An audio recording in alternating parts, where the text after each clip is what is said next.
আসসালামু আলাইকুম। দেশের বাইরে থেকে যারা আইরিশ টিভি এবং ইউটিউব দেখছেন সবাইকে জানাচ্ছি আন্তরিক শুভেচ্ছা। দর্শক, আজ আমরা এসেছি ঢাকার একটি ঐতিহ্যবাহী মার্কেট, বাইতুল মোকাররম মার্কেট।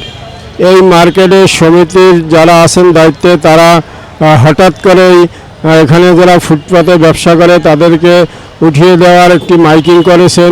সেই মাইকিংটি আমরা আপনাদের শুনিয়েছি। এখানকার যারা সিকিউরিটির দায়িত্বে আছে তারা মাইকিং করে শুনিয়েছেন যে হকাররা এখানে বসতে পারবে না, দোকান নিয়ে তারা ফুটপাত থেকে উঠে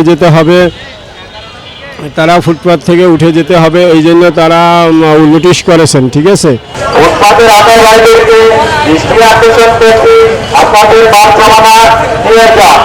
আমাদের মার্কেটে রাস্তাঘাটে কাস্টমার আসার জন্য রাস্তাঘাটের প্রয়োজন। আদেশক্রমে বাইতুল মোকাররম ব্যবসায়ীদেরও। এখন আমরা এখানকার হকারের সাথে কথা বলছি এবং ক্রেতা বিক্রেতার সাথেও কথা বলছি। ডিএমপি কমিশনার যেগুলো উঠাইতেছে যেটা সিটির যানজট, সেটা যেমন আপনার যে মূল সড়ক এটা যানজট, এটা ডিএমপি কমিশনার এগুলো উঠাই দিচ্ছে, কিন্তু এটা যানজটের বাহিরে। এটা হলো একটা লিং রোড, ছোট একটা লিং রোড, এটা কোনো হাঁটার রোড, এটা কোনো যানজট কখনো এটা হয় নাই। কেউ বলতে পারবে না যে এটা যানজট হয়েছে। তাদের ভিতরে ক্রেতারা যায় না।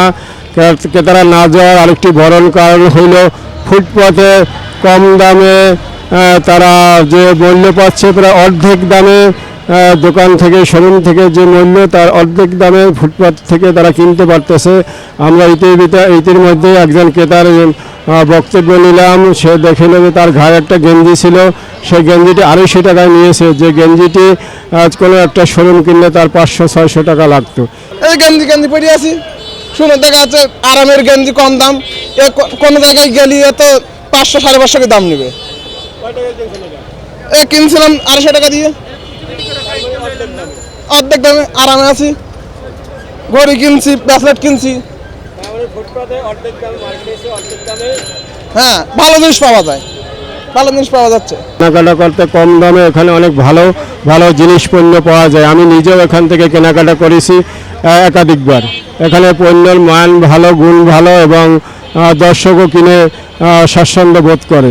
আসলে এই মার্কেটটি বন্ধ করার তো মালিক বাইতুল মোকাররম যারা ব্যবসায়ী সমিতি তাদের না, এটা একটা গভর্নমেন্টের রাস্তা, এটা একটা সরকারি রাস্তা।